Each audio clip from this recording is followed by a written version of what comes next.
గురుగారు birth number 5 ఉమ్. ఈ వాళ్ళకి ఎలా ఉంటుంది? బర్త్ నెంబర్ 5 హ్మ్. అంటే 5వ తేదీ కానీ 14వ తేదీ కానీ 23 కానీ పుట్టిన వాళ్ళని మనం బర్త్ నెంబర్ 5లో పుట్టిన వాళ్ళగా మనం పరిగణిస్తాం. హ్మ్.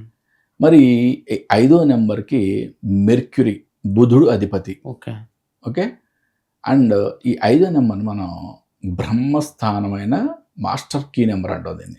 ఓకే. ఎందుకంటే అటు ఒక 4 నెంబర్లు ఉన్నాయి, ఇటు 4 నెంబర్లు ఉంది, మధ్యలో ఉంది ఇది. ఓకే. ఓకే. దీన్ని మాస్టర్ కీ నెంబర్ అంటాం. ఓకే. 5వ నెంబర్కి చాలా ప్రాముఖ్యత ఎక్కువగా ఉంటుంది ఓకే. న్యూమరాలజీలో.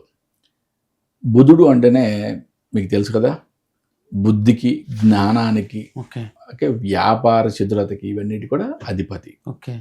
ఈ 5వ నెంబర్ వాళ్ళు మధ్యలో ఉన్నారు కదా, హ్మ్.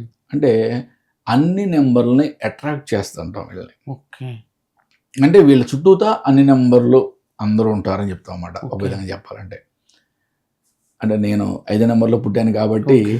ఇంత గొప్పగా చెప్పట్లేదు, ఓకే. శాస్త్రం చెప్పింది చెప్తున్నా. ఓకే. ఓకే. ఓకే.